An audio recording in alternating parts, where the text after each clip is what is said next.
تلاوة وقيام رمضان يا رمضان يا رمضان شهر الكتاب.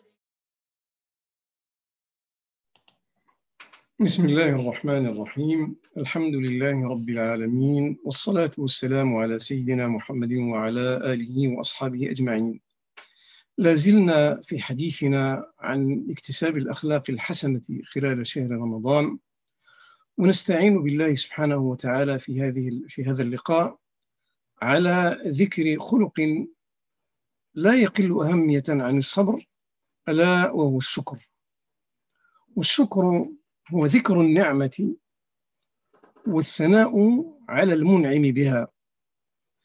فإذا ذكر العبد نعمة الله سبحانه وتعالى عليه فقد شكره، وذلك مثله كمثل الدعاء الذي أمرنا النبي صلى الله عليه وسلم أن ندعو به بعد تناول الطعام، وهو الحمد لله الذي أطعمنا وسقانا بلا حول منا ولا قوة. فهذا الدعاء فيه الثناء على الله أولا، ثم ذكر النعمة ثانيا. والنعمة هنا هو الطعام والشراب، الطعام والشراب وهما اللذان يعني يحتاجهما الإنسان في عيشه، ولا يتم له العيش إلا بهما. Donc, nous continuons notre discussion à propos de l'acquisition des valeurs morales durant le mois de Ramadan, qui nous permettent effectivement de nous attacher à ces valeurs durant le reste de l'année, comme nous l'avons dit précédemment. Aujourd'hui, nous nous intéressons à une qualité qui n'a pas moins d'importance que l'endurance que nous avons évoquée la séance passée. Donc, c'est la gratitude. La gratitude, c'est le fait de reconnaître, c'est la reconnaissance d'un bienfait, et c'est le fait de louer celui qui est originaire de ce bienfait. Donc, le croyant, lorsqu'il se rappelle d'un bienfait, qu'il l'évoque et qu'il fait les louanges d'Allah subhanahu wa ta'ala à propos de ce bienfait, eh bien, il aura fait preuve de gratitude envers Allah subhanahu wa ta'ala, du fait qu'il a pris conscience de ce bienfait et qu'il a remercié son créateur, disons, du fait qu'il l'a gratifié de ce bienfait.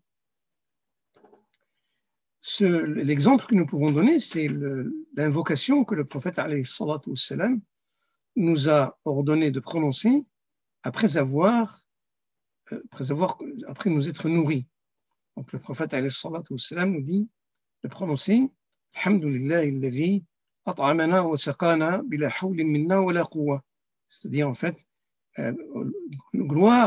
glorifié soit le nom d'Allah subhanahu wa ta'ala, ou louange à Allah subhanahu wa ta'ala, qui nous a nourris et qui nous a désaltérés sans que nous possédions aucun moyen de défense ni aucune force. والإنسان بطبعه لا يذكر النعمة إذا كان قادرا عليها، يعني ولا يذكرها ولا يتذكرها إلا إذا افتقدها، إلا المؤمن الذي يعني همه هو أن يتقرب إلى الله سبحانه وتعالى دائما. هذا الإنسان المؤمن هو الذي يذكر النعمة، فهذا بطبعه يعني همه الوحيد هو أن يسعى فيما يقربه إلى الله سبحانه وتعالى، وأن يبتعد على ما يحول بينه وبين رضا الله سبحانه وتعالى. فمثلا إذا قرأ القرآن لا يكتفي بأن يتلو القرآن حتى يختمه دون أن يتدبر آياته، بل يتلو القرآن ليتدبر آياته لعله يستفيد منها وينتفع بها فيما ينفعه لينال رضا الله سبحانه وتعالى. وقد أشار الله سبحانه وتعالى في كتابه الكريم إلى قيمة الشكر، وقد ذكر عباده المؤمنين الذين تميزوا بهذه الصفة، فذكر الله سبحانه وتعالى مثل سيدنا إبراهيم بقوله: إن إبراهيم كان أمة قانتا لله حنيفا ولم يكن من المشركين شاكرا لأنعمه اجتباه وهداه إلى صراط مستقيم. وقد أوصى النبي صلى الله عليه وسلم في آية أخرى من سورة الزمر بقوله تعالى: بل الله فاعبد وكن من الشاكرين. Donc, l'être humain, par nature, a tendance à oublier de reconnaître les bienfaits et de les évoquer lorsque ils sont en sa possession. Et ce qui est singulier, c'est qu'en fait, il ne se rappelle d'un bienfait que lorsqu'il le perd, sauf le croyant sincère qui a pour objectif dans sa vie de plaire à son Seigneur et d'accomplir les actions qui plaisent à son Seigneur et d'éviter les actions qui déplaisent à son Seigneur. C'est celui-là, en fait, qui n'a de cesse que d'invoquer les bienfaits d'Allah subhanahu wa ta'ala. Et Allah subhanahu wa ta'ala nous a donné, dans les versets du Coran, nous a cité effectivement l'exemple de ces sujets qui sont reconnaissants dans le verset qui parle du prophète Ibrahim alayhi salam, dans lequel il dit: Ibrahim était un patriarche, un modèle de dévouement à Allah subhanahu wa ta'ala, un pur monothéiste et n'était pas un idolâtre. Il faisait preuve de gratitude pour les bienfaits d'Allah subhanahu wa ta'ala qu'il a élu et qu'il a guidé vers le droit chemin. Et dans un autre verset, Allah subhanahu wa ta'ala recommande au prophète alayhi salatu wassalam la gratitude en lui disant: adore uniquement ton Seigneur et sois parmi ceux qui lui sont reconnaissants. إذن فكيف يستفيد المؤمن من صيام شهر رمضان حتى ينمي الشكر في نفسه؟ كيف يفعل؟ أول شيء يدله على الشكر إذا تفكر هو أنه حيث يحبس نفسه عن الطعام والشراب يعني طوال النهار، هذا إذا تفكر يدفعه على أن يعي بأن الله سبحانه وتعالى يطعمه ويسقيه طوال السنة كلها، وإذا حبس عنه الطعام والشراب لبضعة أيام سوف يهلك. فهذا يعني يجب أن يجعله أن يشكر الله سبحانه وتعالى الذي أدام عليه نعمة الطعام والشراب في السنة كلها. Donc, comment le croyant peut-il profiter du jeûne du mois de Ramadan pour développer, disons, cette faculté de reconnaissance et de gratitude en son âme? La première des choses, c'est la constatation que Allah subhanahu wa ta'ala lui procure la nourriture et la boisson durant toute l'année. Donc, lorsqu'il passe une journée dans son jeûne, lorsqu'il passe une journée au cours de laquelle il s'abstient de boire, il s'abstient de manger, eh bien, ça doit le pousser à réfléchir et à constater effectivement le bienfait énorme d'Allah subhanahu wa ta'ala qui le nourrit et qui le désaltère toute l'année.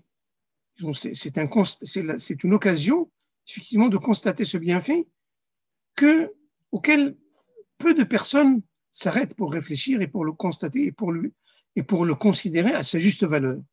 Donc ça, c'est la première, disons, la première leçon à en tirer. ثم إن المؤمن الذي يسر الله سبحانه وتعالى له الرزق يصوم نهاره ويفطر بالليل، يعني وفي نهاره وهو يصوم يعلم أن الله سبحانه وتعالى قد رزقه ما يفطر به، وقد يتمتع بكل ألوان الطعام، وقد يعني يبالغ بعض من الأخوة في تناول الطعام بعد الإفطار. فهذا المؤمن بالرغم أنه يعني حبس نفسه عن الطعام والشراب ولقي في ذلك مشقة طوال النهار، إلا أنه لا يقارن بذلك الذي يجوع وهو لا يدري يعني متى يعني يتوفر له الطعام والشراب. يعني يعني ليست الوضعية يعني وضعية ذلك كوضعية ذلك، لأن الأول يصوم ويعلم أن الله سبحانه وتعالى رزقه ما يفطر به، أما الثاني فهو يجوع ولا يدري متى يخرجه الله سبحانه وتعالى من محنته. فذلك يعني يستوجب من المؤمن أن يحمد الله سبحانه وتعالى على أن دفع عنه هذا البلاء العظيم، ويجب عليه حينئذ أن يشكر الله سبحانه وتعالى بلسانه وبفعله، حيث يجب عليه الإنفاق على مثل هؤلاء المساكين الذين لا يجدون ما ينفقون على أنفسهم ولا على أولادهم، ويمتثل لقول الله سبحانه وتعالى: ويطعمون الطعام على حبه مسكينا ويتيما وأسيرا. Donc, le croyant qui jeûne durant toute la journée, le croyant évidemment celui qu'Allah subhanahu wa ta'ala a gratifié de ses bienfaits et qui possède effectivement une quantité de nourriture suffisante pour se nourrir après une journée de jeûne. Celui-là, bien qu'il passe la journée sans boire et sans manger, mais il ne peut pas être comparé à celui qui fait face à la faim en sachant qu'il n'a aucune idée de quand est-ce qu'il pourra manger ou boire. C'est-à-dire qu'il vit la faim sans savoir effectivement quand est-ce qu'il pourra être secouru par la boisson ou par la nourriture. Disons, les deux situations ne sont pas les mêmes. Et l'état psychologique de celui qui jeûne en sachant qu'il va manger après le crépuscule ne peut pas être comparé à l'état psychologique dans lequel se trouve celui qui a faim et qui ne sait pas quand est-ce qu'il va être secouru. Donc, le croyant qui est dans le premier cas, il doit remercier Allah subhanahu wa ta'ala de l'avoir préservé de cet état terrible dans lequel se trouve le second. Et donc, sa reconnaissance doit être traduite par la reconnaissance par la parole et également par l'acte. C'est-à-dire qu'il faut qu'il dépense une partie de ses biens pour aider justement les gens qui sont dans la situation que nous avons décrite, les gens qui font face à la faim quotidiennement et qui n'ont aucune sorte de garantie, disons, de se procurer de la nourriture. Et cela est disons, reflété dans le verset de la sourate Al-Insan, dans lequel Allah subhanahu wa ta'ala nous dit, à propos de gens, effectivement, des gens qui font preuve de générosité,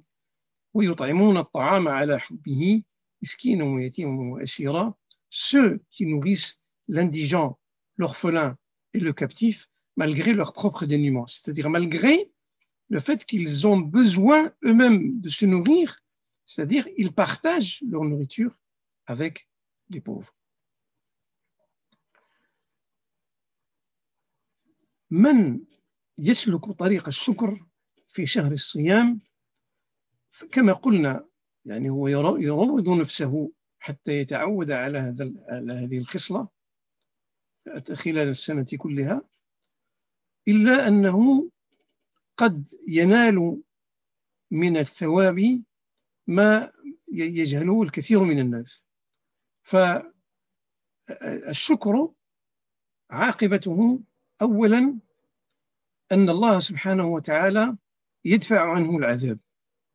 يعني إذا كان الإنسان شاكرا لله سبحانه وتعالى فإن ذلك إذا صدق في إيمانه فإن ذلك يدفع عنه العذاب. الله سبحانه وتعالى يقول في سورة النساء: ما يفعل الله بعذابكم إن شكرتم وآمنتم وكان الله شاكرا عليما. ثم الشكر يستوجب الثواب من الله سبحانه وتعالى في الآخرة. يقول الله تبارك وتعالى في سورة آل عمران: ومن يريد ثواب الدنيا نؤتيه منها ومن يريد ثواب الآخرة نؤتيه منها وسنجزي الشاكرين. يعني الذي أراد ثواب الآخرة سوف يجزيه الله سبحانه وتعالى خير الجزاء في الآخرة. ثم إن الشكر يستوجب الفضل من الله سبحانه وتعالى في الدنيا. قال الله تبارك وتعالى: وإذ تأذن ربكم لئن شكرتم لأزيدنكم ولئن كفرتم إن عذابي لشديد.